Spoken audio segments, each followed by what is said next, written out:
This is Here's How, Ireland's political, social and current affairs podcast, presented by William Campbell.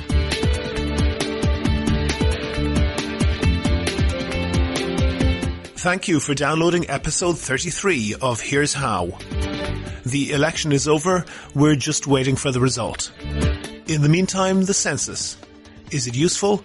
Is it meaningful? Is it biased? Is it valid? Listen on.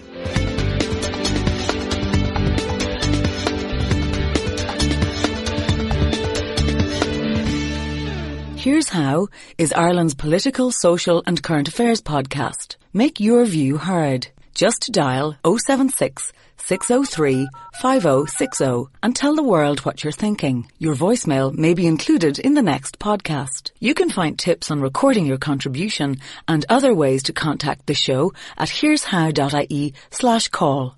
So we're inching towards a government, or maybe just millimetering towards it. Of course, before the election, lots of people who are now members of the 32nd Dáil said that they wouldn't govern with lots of other people who are also now members of the 32nd Dáil. If you took all of those commitments seriously, then we wouldn't have had any government since about 1977. Remember the temporary little arrangement that lasted on and off for about 25 years? Remember Planet Bertie? But there are some coalition combinations that are just never going to happen. The cultural gulf between Fine Gael and Sinn Féin won't be bridged, not in my lifetime. Sinn Féin is also smart enough and disciplined enough to know that their long-term plan doesn't involve going into government with a party twice their size, especially one that they had planned to overtake. On episode 30 of this podcast, you heard the commitment from Breed Smith not to go into government with Fianna Fáil or with Fine Gael or with Labour. There was no hedging that type of a commitment. Besides Sinn Féin, there are a certain bunch of independents and small parties that certainly won't join any government, even if the larger parties would have them, which is doubtful. They are mostly members or former members of the Socialist Party or People Before Profit. The problem that is being worked out at the moment is that if you just exclude Sinn Féin and those other 10 or so very committed not to go into government, then the only way to get a majority, the only way, is to include both Fianna Fáil and Fine Gael. And once you include both of them, you don't need to go any further. You have a majority right there. All the talks with the Greens, the Social Democrats, with Shane Ross and other independents, they're all for show because there is no way for Kenny or Martin to get to a 79-vote majority except with the help of Martin or Kenny. Those talks were just part of a slow bicycle race where nobody wants to do anything, but nobody wants to be seen to be idle either. It seems that we're heading towards a minority government. But a Taoiseach has to be elected by a majority. The last real minority government we had was in 1982. That was one that depended on the Gregory deal. That type of thing might be fine if, to get to a majority, you need a couple of more votes. At the time, Haughey had 81 seats when 83 were needed. Right now, Fine Gael is nearly 30 seats short of a majority. You can't rely on luck or goodwill for 1/3 of the government's votes in the Dáil. What seems to be on offer is that Fianna Fáil would abstain on confidence votes and perhaps other important bills to allow the government to function. But the problem with that is that even with Fianna Fáil abstaining, Fine Gael still doesn't have enough TDs to carry a vote. They will be about 7 short. So, as a fig leaf to pretend that this isn't a ludicrous situation, Fine Gael would have to pretend to be in government with an assortment of others, perhaps independents, perhaps including the Labour Party or the Green Party. That would get them a majority, but only when Fianna Fáil abstains. I don't think that Fianna Fáil have thought this through very well. Programmes for government and coalition deals are all very well, and you might have a fake one, a programme for abstaining. But governing is a messy business, and unpopular decisions have to be made every day. Things crop up. It's the little ones that get you. And there is certain to be some issue, there is certain to be dozens of issues that get voters annoyed, and that any opposition spokesperson would be only itching to lambaste the government over. The key to the discussions, we hear from leaks, is Irish Water.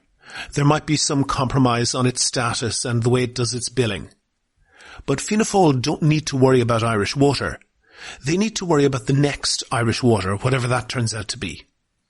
They can complain about unpopular government decisions on chat shows and in the Dáil, or they can use or not use their votes to allow the government to make those decisions.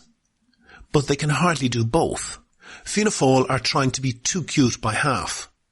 They want to dictate terms of a programme for government and get Fine Gael to implement policies that they themselves wouldn't touch with a barge pole. They want to be in government and in opposition at the same time. It's not going to work. It's just not possible. When any policy divides public opinion, Fianna Fáil will have the chance to defeat the government on it.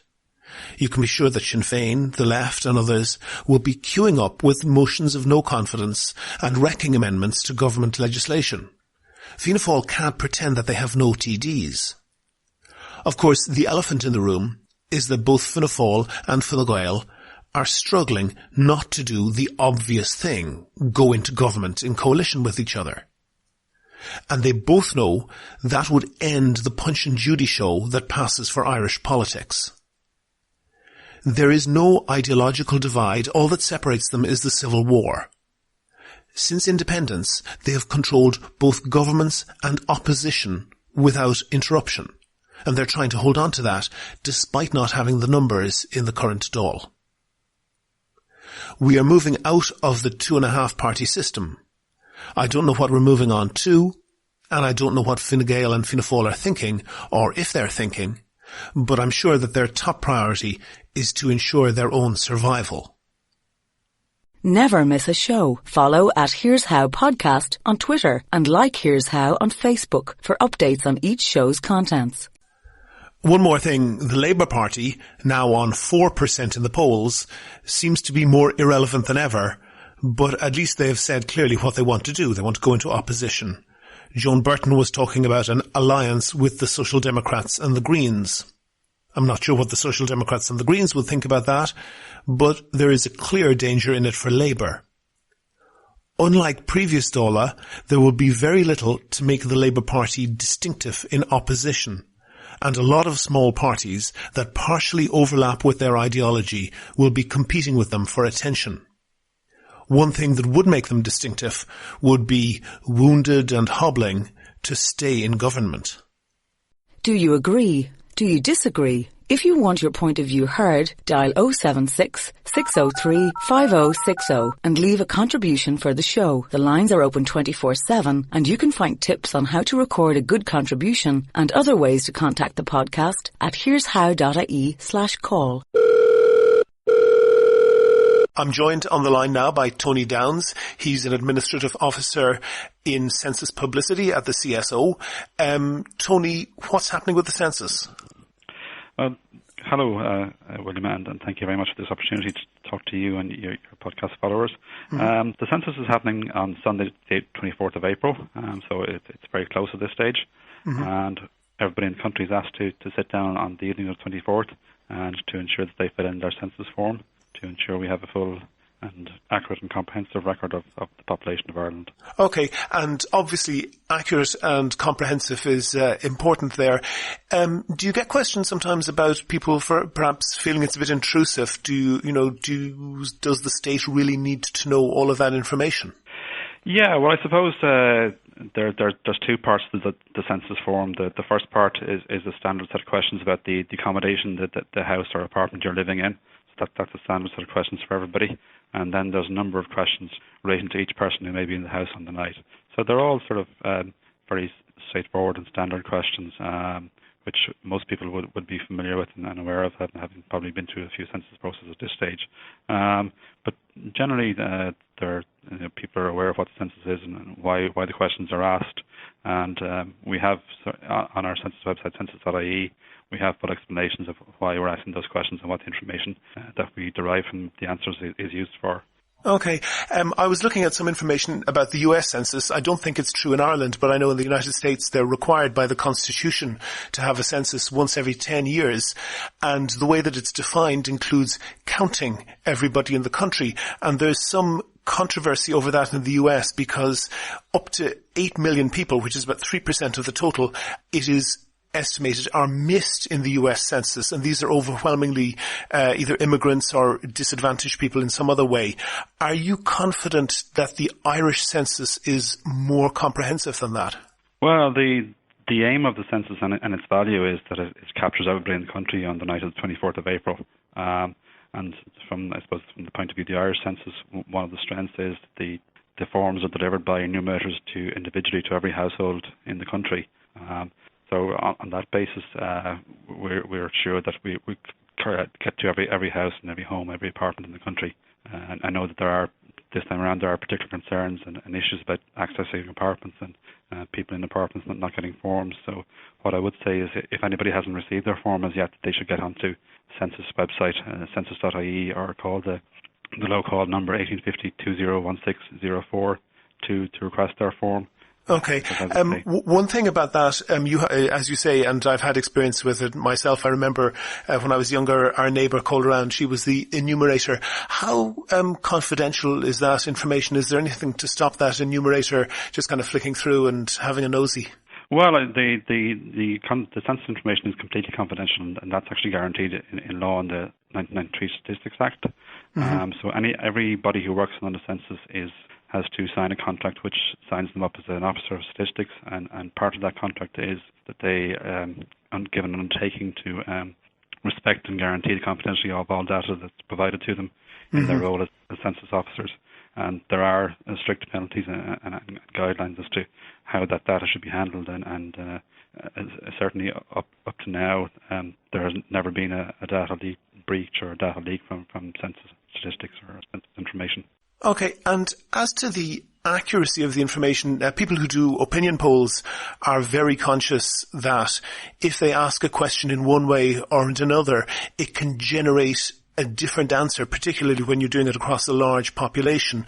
And there's things such as, social pressure and confirmation bias and other types of bias that can leak in. How careful are you to exclude that? Well, I suppose the census questions are the results of a consultation process that the CSO carries out.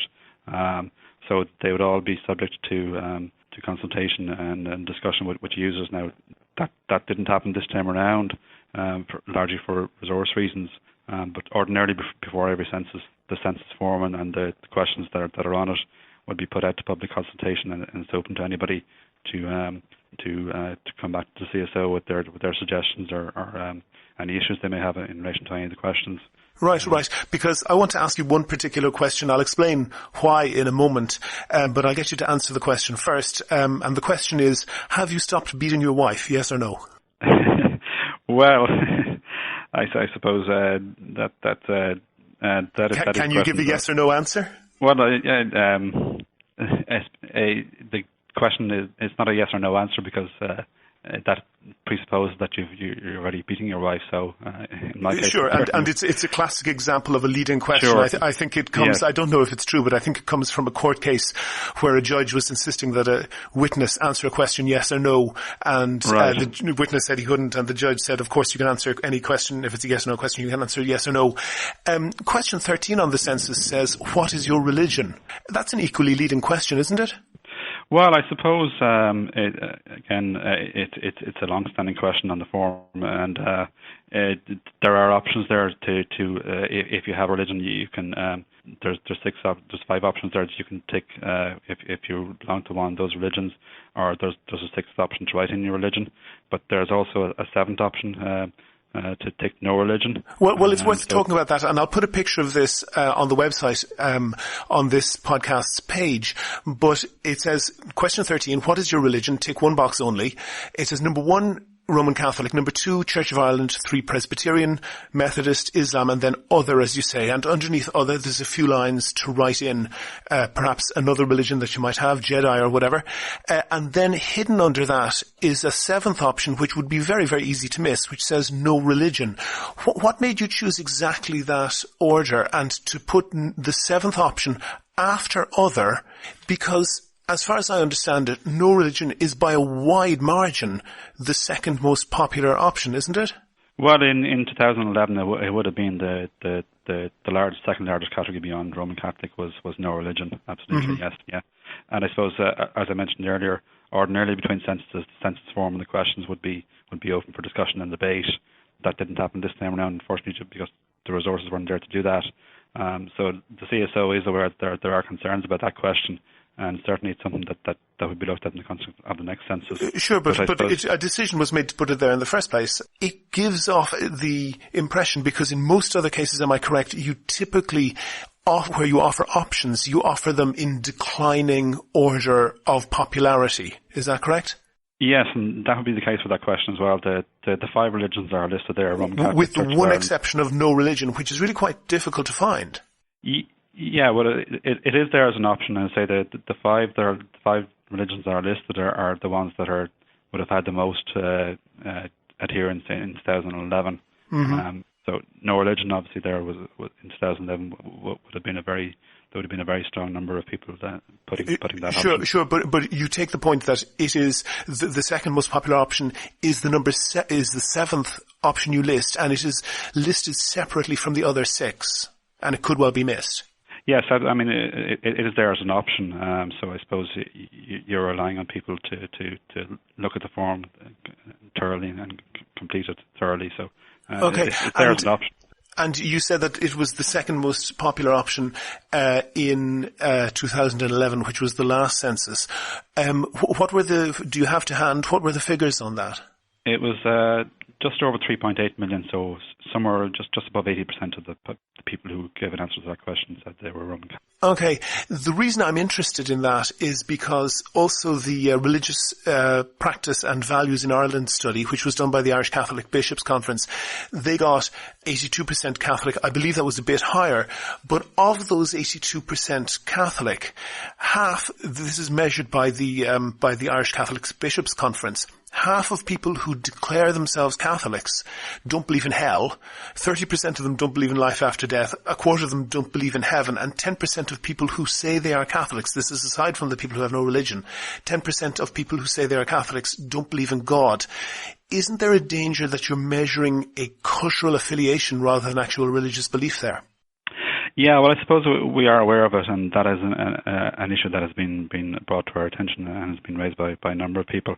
So on the census website, there's an explanation of as I was saying earlier, of each question and why the questions are asked, and there's some guidance there as to how people can go about answering the likes of that religion question in particular. So what we say is it's about.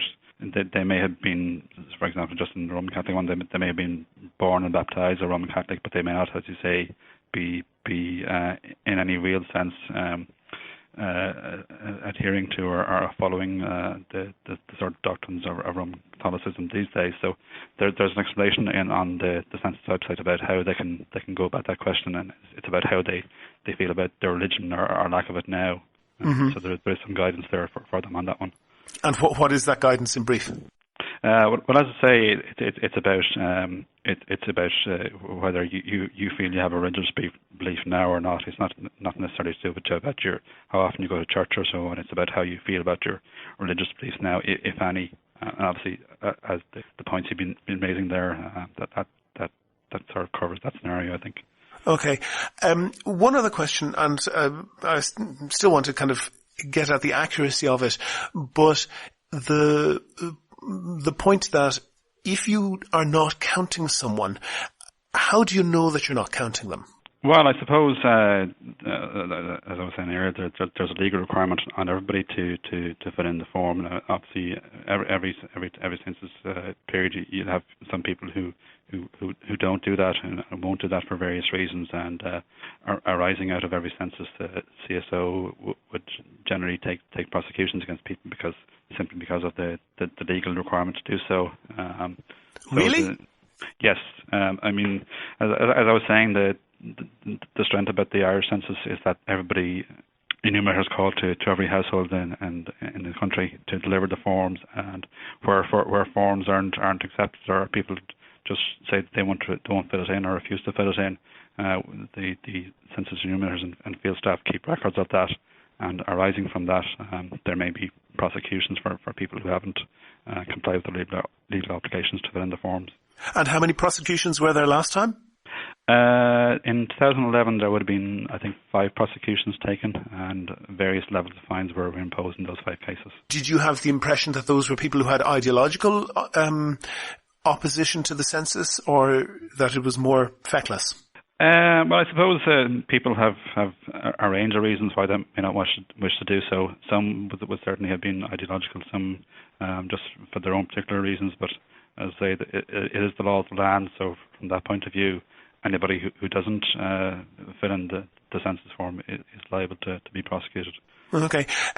Also, you may be aware that the UK, I think, has stopped its census, and we got our census from them. They used to do it every 10 years, and they have done their last one, they have announced, because they intend to use monitoring other statistics to monitor their population. But there was one incident some years ago, about a decade ago, where there was a tragedy where Chinese people who were collecting shellfish in Morecambe Bay were lost on a sandbank when the tide came in, and quite a few people were drowned. Most of them were Chinese migrants. In fact, all of them were Chinese migrants. Some of them were on expired visas of one type or another, but about half of them had no interaction with the authorities, so there was no record of them being present in Britain at all. That's a real challenge for the census, isn't it? You know, they're the type of people who, just don't open the door and might give the impression that a property was unoccupied. How do you account for that? Yes, absolutely. I mean, the community of people who have come into Ireland over the last few years, obviously that they're a big sort of target audience for the census. As I was saying, everybody must be included on the census form. So we have done a lot of work with organisations and groups working with migrants and refugees and those people over the last couple of years to make sure that firstly they're aware of the census and what it means and what it involves for them and the benefits to them. We work with organisations there. We have done a lot of work in making census translations of the census form available in various languages, and we also have 21 foreign language pages on our website. So we are aware that there are particular issues and concerns there for those communities, and we've done a lot of work in working with those to make sure that they're aware of what it is and why we're doing it and why they should be involved in it, why they need to be involved in it. One last thing. It seems terribly low tech. Is there any reason why I can't fill it in online? I can get my airline tickets online, shows up with a little code on my phone that gets scanned to prove that that's me and that's my ticket. It would seem to be an enormous labour-saving thing if people could, if they were able to, have the option to fill in the census online. Yeah, well, I suppose the Census 2016 is a historical census for many reasons. For example, it's taking place in the exact anniversary of the 1916 Easter Rising, but it's also more than likely going to be the last, what we call traditional census, which is everybody gets a hand-delivered form which they fill in. That's right. I should say that it's on the 24th of April, which is exactly the anniversary of the 1916 Rising, because Easter falls on a different weekend than it did 100 years ago. That's correct, exactly, yes. So it is exactly 100 years since the start of the Rising on Sunday. So as I was saying, this year's census will be the last traditional census. The CSO is looking at what we call a multi-mode census. So we're looking at delivering an internet option, so people will be able to access and fill out their census form online in 2021. So that's very much something that we're looking at and working towards. But unfortunately, it wasn't just possible to do it this time around for resource reasons. Okay. Tony Downs, I'm sure you don't beat your wife, but Tony Downs, Administrative Officer with Census Publicity at the CSO, thank you very much for talking to me. Thank you, William. All the best. Make your view heard. Dial 076 603 5060 and leave a contribution for the show. You can find tips on how to record a good contribution and other ways to contact the podcast at here'show.ie/call. That's almost the end of episode 33 of Here's How, Ireland's political, social and current affairs podcast, published on the 20th of April 2016. If you can think of a topic that you think should be covered, or if you want to suggest someone to include, and that could be yourself, then let me know. If you like the podcast, please go on iTunes and give it a rating or even write a nice review. Also, please like the show on Facebook, please follow at Here's How Podcast on Twitter, and subscribe to the show. You can use iTunes, Stitcher, TuneIn Radio, or any other podcast app or software. You can find information on how to do all of that, or get in touch with the show at www.here'show.ie. Or you could just tell all your friends how great the podcast is. The next show will be uploaded shortly. The Here's How podcast is produced and presented by me, William Campbell. Thank you for listening.